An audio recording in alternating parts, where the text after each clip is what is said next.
பிரியாணினா யாருக்கு தான் பிடிக்காது? அது சிக்கன் பிரியாணியாக இருந்தாலும் சரி, மட்டன் பிரியாணியாக இருந்தாலும் சரி, ரொம்ப ரொம்ப எல்லாருக்குமே ஒரு ஃபேவரட்டாக இருக்கக்கூடியது இந்த பிரியாணி தான். பிரியாணி செய்யறது ரொம்ப கஷ்டம், அதுக்கு நிறைய பொருள்லாம் தேவை, ரொம்ப டைம் எடுக்கும் அப்படின்னு நீங்கள் நினச்சிட்டு இருந்தீங்கன்னா கண்டிப்பாக கிடையாது. பிகினராக இருக்கீங்க, ஃபஸ்ட் டைம் பிரியாணி செய்ய போகிறீங்க அப்படின்னா இந்த வீடியோ பார்த்துட்டு நீங்கள் ட்ரை பண்ணி பாருங்கள். நிச்சயமாக உங்களுக்கு பிரியாணி சூப்பராக வரும். இப்போ எப்படி அப்படிங்கிறத நம்ம வீடியோக்குள்ளே போய் பார்த்து தெரிஞ்சுக்கலாம் வாங்க. முதல்ல பிரியாணிக்கு நான் இஞ்சி பூண்டு பேஸ்ட் அரைச்சிக்க போகிறேன். எப்போவுமே இஞ்சி பூண்டு பேஸ்ட் நான் வீட்டில் தான் அரைச்சிக்குவேன். கடையில் இஞ்சி பூண்டு பேஸ்ட் பேக்கெட்டாக இருக்கும் இல்லையா, அது ஒரு தடவை வாங்கி யூஸ் பண்ணி பார்த்தேன். வாசனையும் இல்லை, டேஸ்ட்டும் இல்லை, அப்படியே மண்ணு மாதிரி இருந்துச்சு. அதுலேருந்து பார்த்தேன், நானே வீட்டில் அரைச்சி ஸ்டோர் பண்ணி வச்சுப்பேன்.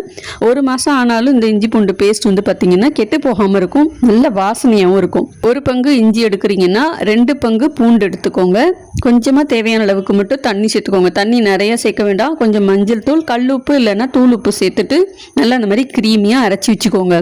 இது பார்த்தீங்கன்னா நீங்கள் ஒவ்வொரு தடவை யூஸ் பண்ணும்போதும் ஃப்ரெஷ்ஷாக அரைச்ச மாதிரி நல்ல சூப்பராக வாசனையாக இருக்கும். நம்ம குருமாவுக்கு, குழம்புக்குன்னு எல்லாத்துக்குமே நம்ம இதை பயன்படுத்திக்கலாம். இல்லை நீங்கள் ஃப்ரீசரில் கூட நீங்கள் இதை ஸ்டோர் பண்ணி கூட வச்சுக்கலாம், ஐஸ் கியூப் மாதிரி. இப்போ நான் இதை ஒரு டப்பாவில் போட்டு நான் ஸ்டோர் பண்ணி வச்சுக்க போகிறேன். இப்போ இது பிரியாணிக்கு தேவையான அளவுக்கு எடுத்துகிட்டு மீதியை நான் ஃப்ரிட்ஜில் வச்சுருவேன். அடுத்ததாக அரைக்க போகிறது என்னென்னு பார்த்தீங்கன்னா, அதே மிக்ஸி ஜாரில் 3 பச்சை மிளகாய், ஒரு கைப்பிடி புதினா இலை, ஒரு கைப்பிடி கொத்தமல்லி இலை, கொஞ்சமாக தண்ணி விட்டு இந்த மாதிரி அரைச்சிக்கோங்க. இப்போ இந்த பிரியாணிக்கு நம்ம அரைக்க போகிறது இது 2 தான். இஞ்சி பூண்டு பேஸ்ட் நம்ம ஏற்கனவே வச்சுருந்தோன்னா அதை அரைக்க தேவையில்லை.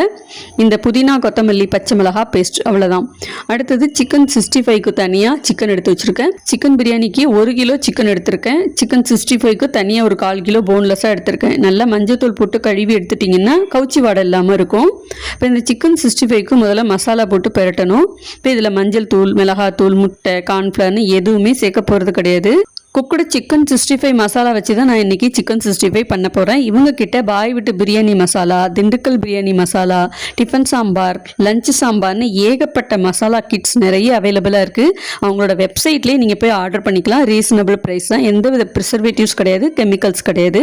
இப்போ இந்த மசாலாவை அப்படியே நம்ம சிக்கனில் சேர்த்துட்டு தண்ணி தேவையான அளவுக்கு ஊற்றிக்கோங்க. எனக்கு கொஞ்சம் உப்பு கம்மியாக இருந்ததுனால லைட்டாக உப்பு சேர்த்துருக்கேன். நல்லா பிசைஞ்சிக்கணும். இதில் நம்ம எக்ஸ்ட்ரா வேறு எதுவுமே சேர்க்க தேவையில்லை. இந்த மசாலாலே எல்லாமே இருக்கும். இந்த அளவுக்கு நல்லா பெரட்டிக்கோங்க. குக்குடு lunch sambar, tiffin sambar recipe வேணும்னா ஷார்ட்ஸில் கொடுத்துருக்கேன், வேணும்னா நீங்கள் செக் பண்ணி பாருங்கள். இப்போ மசாலா போட்டு நல்லா பெரட்டியாச்சு.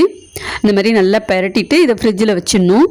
குறைஞ்சது 1 மணி நேரமாவது நல்லா ஊறணும். பிரியாணிலாம் செஞ்சு முடிச்சதுக்கப்புறம் தான் இதை நம்ம பொரிக்க போகிறோம். அடுத்து பிரியாணிக்கு 1.5 கிளாஸ் அளவுக்கு சாப்பாட்டு அரிசி தான் எடுத்திருக்கேன். நீங்கள் பாஸ்மதி அரிசி இல்லை சீரக சம்பா அரிசி எது வேணாலும் நீங்கள் எடுத்துக்கலாம். அரிசியை நல்லா 4-5 தடவை தண்ணி ஊற்றி கழுவிட்டு அரிசி முழுகிற அளவுக்கு மட்டும் தண்ணி ஊற்றி அப்படியே ஊற வச்சிடலாம். இந்த வீடியோவில் சொல்லியிருக்கிற எல்லா ஸ்டெப்ஸையும் கரெக்டாக நீங்கள் ஃபாலோ பண்ணி பாருங்கள், பிரியாணி சூப்பராக வரும். இப்போ அரிசி முழுகிற அளவுக்கு தண்ணி ஊற்றிருக்கேன். அரிசி நல்லா ஊறட்டும்.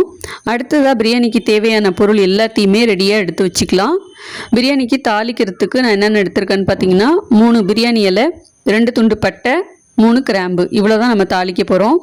அடுத்து 3 தக்காளி, 3 பெரிய வெங்காயம் இந்த மாதிரி மெல்லிஸாக கட் பண்ணி எடுத்துக்கலாம். பிரியாணி மசாலா பார்த்திங்கன்னா வீட்டில் அரைச்ச மசாலா தான், 1.5 ஸ்பூன் எடுத்திருக்கேன். பட்டை, கிராம்பு, ஏலக்காய் இது எல்லாத்தையும் அரைச்சிக்கணும். அடுத்தது மிளகாத்தூள், கொஞ்சம் காஷ்மீரி மிளகாத்தூள் 1.5 ஸ்பூன் எடுத்திருக்கேன்.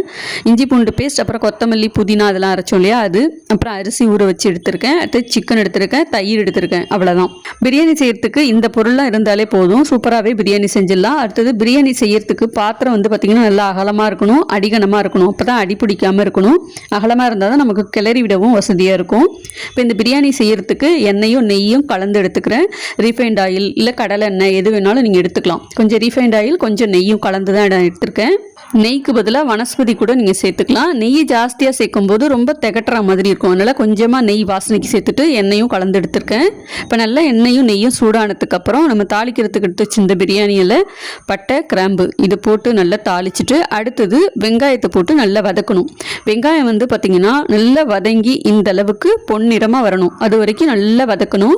வெங்காயம் கலர் மாதிரி பொன்னிறமாக வரணும், ஆனால் தீஞ்சிடக்கூடாது. அந்த அளவுக்கு நல்லா பொன்னிறமாக வதக்கிட்டு அடுத்தது நம்ம எடுத்து வச்சிருக்கிற மிளகாத்தூள், கொஞ்சமாக காஷ்மீரி மிளகாத்தூள் கலருக்காக சேர்க்குறேன். எல்லாம் வந்து 1.5 ஸ்பூன் தான் சேர்த்துருக்கேன். இப்போ இதை நல்லா வந்து எண்ணெயோட நல்லா பரட்டி விடணும். இப்போ முதல்ல நம்ம மிளகாத்தூள் சேர்க்கும் போது நல்லா பிரியாணிக்கு வந்து கலர் கிடைக்கும். அடுத்தது 3 ஸ்பூன் இஞ்சி பூண்டு பேஸ்ட்டு சேர்த்துக்கிறேன். இஞ்சி பூண்டு பேஸ்ட்டையும் சேர்த்துட்டு நல்லா கலந்து விடணும். இஞ்சி பூண்டு பேஸ்ட்டு சேர்த்த உடனே அடியில் போய் நல்லா அடி பிடிக்கிற மாதிரி ஆகிடும். அடியில் போய் ட்ரை ஆகி அடி பிடிக்கிற மாதிரி இருந்துச்சுன்னா கொஞ்சமாக தண்ணி தெளித்து விட்டு நல்லா வதக்கிக்கோங்க. இப்போ பாருங்கள், நல்லா அந்த மிளகாத்தூள், எண்ணெய், வெங்காயம் எல்லாத்தோடையும் சேர்ந்து நல்லா வதங்கி வாசனை வர ஆரம்பிச்சிச்சு. இப்போ அடுத்தது புதினா, கொத்தமல்லி, பச்சை மிளகா அரைச்சி வச்சுருக்கோம் இல்லையா, அதையும் சேர்த்து நல்லா வதக்கிக்கணும். சாதாரணமாக பிரியாணிக்கு புதினா இலை, கொத்தமல்லி இலை இதெல்லாம் வந்து நம்ம பச்சையாக தான் சேர்ப்போம். இந்த மாதிரி வதக்கிட்டு சேர்க்கும் போது நல்ல வாசனையாகவும் இருக்கும். இன்னொன்று சாப்பிடும்போது பார்த்தீங்கன்னா இந்த புதினா, கொத்தமல்லி எல்லாம் இருந்துச்சுன்னா ஒரு சில பேர் அதை எடுத்து வச்சுட்டு சாப்பிடுவாங்க, ஒரு சில பேர் அப்படியேவும் சாப்பிட்ருவாங்க. ஆனால் நமக்கு இந்த எந்தவித டிஸ்டர்பன்ஸும் இல்லாமல் இந்த புதினா, கொத்தமல்லி எல்லாம் அரைச்சிட்டு சேர்க்கும் போது நமக்கு சாப்பிடவும் நல்லாயிருக்கும், நல்ல டேஸ்ட்டாகவும் இருக்கும். அடுத்து 3 தக்காளி நீள நீளமாக கட் பண்ணி எடுத்திருக்கேன். நல்ல பழுத்த தக்காளியாக இருந்ததுன்னா வதக்கும் போது சீக்கிரமாக வதங்கி வந்துடும். கொஞ்சமாக கல் உப்பு இல்லைன்னா தூள் உப்பு சேர்த்துட்டு நல்லா வதக்கி விட்டுட்டிங்கன்னா இந்த மாதிரி நல்ல குழஞ்சி தொக்கு மாதிரி இருக்கு பாருங்கள். இந்த அளவுக்கு நல்ல குழஞ்சி வதங்கி வரணும். 1 கிலோ சிக்கனுக்கு 3 வெங்காயம் 3 தக்காளி இந்த அளவில் தான் நான் எடுத்திருக்கேன். இப்போ தக்காளி நல்லா வதங்கினதுக்கப்புறம் அடுத்தது 1 குழிக்கரண்டி தயிர் எடுத்திருக்கேன். தயிர் வந்து புளிக்காமல் நல்லா ஃப்ரெஷ்ஷாக இருக்கிற மாதிரி பார்த்துக்கோங்க. நாளைக்கு வந்து நீங்கள் பிரியாணி செய்ய போகிறீங்க அப்படின்னா இன்றைக்கி நைட்டே தயிர் உரைய வச்சிட்டிங்கன்னா நல்லா காலையில் வந்து ஃப்ரெஷ்ஷாக நல்லா புளிக்காமல் சூப்பராக இருக்கும். இந்த பிரியாணி மசாலா, மிளகாத்தூள், இஞ்சி பூண்டு பேஸ்ட் இது எல்லாமே இந்த ஸ்பூன் அளவு தான் நான் எடுத்திருக்கேன். இப்போ பிரியாணி மசாலாவையும் சேர்த்துட்டு நல்லா கலந்துக்கலாம். இந்த பிரியாணி மசாலாவில் நீங்கள் வேணும்னா வாசனைக்கு காஞ்ச ரோஜா பூ இதழ் சேர்த்துக்கலாம், கல்பாசி, மராட்டி முக்கு, ஜாதி பத்திரி இதெல்லாம் கூட நீங்கள் சேர்த்து அரைச்சிக்கலாம். அடுத்தது சிக்கன் 1 கிலோ எடுத்திருக்கோம் இல்லையா, அதையும் சேர்த்துட்டு நல்லா மசாலாவோட பிரட்டி விடணும். அப்போ தான் சிக்கன் வேகும்போது அந்த மசாலாவோட சேர்ந்து நல்லா டேஸ்ட்டாக இருக்கும். அந்த மசாலாலாம் உறிஞ்சி சிக்கன் நல்லா வேகும். இந்த பிரியாணிக்கு மசாலான்னு பார்த்தீங்கன்னா அவ்வளோதான். இதுக்கு மேலே நம்ம வேறு எந்த ஒரு மசாலாவும் சேர்க்க போகிறது கிடையாது. மிளகாத்தூள், கொஞ்சம் காஷ்மீரி மிளகாத்தூள், இந்த பிரியாணி மசாலா தூள், அவ்வளோதான். இதுக்கு மேலே வேறு எந்த மசாலாவும் கிடையாது. இதே மெத்தடில் நீங்கள் மட்டன் பிரியாணியும் ட்ரை பண்ணலாம். இப்போ சிக்கனை நல்லா பரட்டி விட்டுட்டு நல்லா வேகட்டும். ஒரு 7-8 நிமிஷம் அப்படியே மூடி வச்சு வேக வச்சிடலாம். இப்போ சிக்கன் போட்ட உடனே அடுத்து நம்ம செய்ய வேண்டியது என்னன்னு கேட்டிங்கன்னா, ஒரு பழைய தோசைக்கல் இல்லை யூஸ் பண்ணாத ஏதாவது ஒரு தோசைக்கல் இருந்துச்சுன்னா நல்லா ஹை ஹீட்டில் வச்சு இதை சூடு பண்ணிக்கணும். அடுத்தது பிரியாணிக்கு தண்ணி தேவையான அளவுக்கு எடுத்து வச்சுருக்கேன். 1.5 கிளாஸ் அரிசிக்கு 3 கிளாஸ் தண்ணி எடுத்து வச்சுருக்கேன். இந்த புதினா, கொத்தமல்லியெல்லாம் அரைச்சோம் இல்லையா, அந்த மிக்ஸி ஜாரில் கொஞ்சம் தண்ணி ஊற்றி அதையும் சேர்த்துருக்கேன். அதான் பச்சை கலரில் இருக்குது. கொஞ்சம் கொத்தமல்லி, தேவையான அளவுக்கு உப்பு. அடுத்தது வாழை இலை வச்சு தான் நான் தம் போட போகிறேன். அதனால் வாழை இலையும் கழுவிட்டு ரெடியாக எடுத்து வச்சுருக்கேன். அடுத்தது அரிசியில் தண்ணி ஊற்றி வச்சுருந்தோம் பார்த்தீங்களா, அது தண்ணி எல்லாத்தையும் வடிகட்டிட்டு எடுத்து வச்சுருக்கேன். சிக்கன் போட்ட உடனே அரிசியில் அந்த தண்ணியை வந்து மேலால் ஈர்த்துட்டு அப்படியே எடுத்து வச்சுருங்க. நம்ம தண்ணியிலே ரொம்ப நேரம் ஊறுச்சுன்னா பிரியாணியில் போடும்போது டக்குன்னு வந்து குழஞ்சிரும். அதுக்காக தான் சிக்கன் வெந்து இந்த அளவுக்கு நல்ல ட்ரையாக வரணும். அதில் வந்து தண்ணி இருந்துச்சு அப்படின்னா நல்லா ஹை ஹீட்டில் வச்சு நல்லா பெரட்டி விட்டுட்டே இருக்கணும். இந்த தண்ணியெல்லாம் ஆவியாக போய் இந்த மாதிரி ட்ரையாக வரணும். அதுக்கப்புறம் தான் நம்ம பிரியாணிக்கு தேவையான அளவுக்கு தண்ணி சேர்க்கணும். நீங்கள் சிக்கன் வேகிறதுக்குன்னு தனியாக தண்ணி எதுவும் சேர்க்காதீங்க. ஏன்னா சிக்கன்லேயே தண்ணி விட்டு நல்லா வெந்து வரும். இப்போ பிரியாணிக்கு தேவையான அளவுக்கு தண்ணி எடுத்து வச்சுருந்தோம் பார்த்தீங்களா, அதை வந்து இதில் ஊற்றிக்கணும். ஊற்றிட்டு இப்போ தேவையான அளவுக்கு உப்பு சேர்த்துக்கோங்க. இப்போ தண்ணி நல்லா கொதிச்சு வந்ததுக்கு அப்புறம் தான் நம்ம அரிசி போட போகிறோம். இப்போ இந்த மாதிரி தண்ணி கொதிச்சு வருது பாருங்க. இப்போ அரிசியை சேர்த்துக்கோங்க. அரிசி வந்து ஏற்கனவே நம்ம ஊற வச்சு தான் வச்சுருக்கோம். நல்லா போட்டு கிளறி விட்டுட்டே இருந்தீங்கன்னா உடைய ஆரம்பிக்கும். லேசாக கிளறி விட்டுட்டு மூடி வைங்க. சரியாக 15 நிமிஷம் கழித்து பார்த்தீங்கன்னா அரிசியும் தண்ணியும் இந்த மாதிரி சமமாக மேலே வந்திருக்கும். அதாவது அரிசி மேலே வந்து பாதி வந்திருக்கும், பாதி வேகாமல் இருக்கும். அந்த மாதிரி ஸ்டேஜில் தான் இருக்கும். இப்போ என்ன பண்ணணும், நம்ம தம் போட ஸ்டார்ட் பண்ணணும்.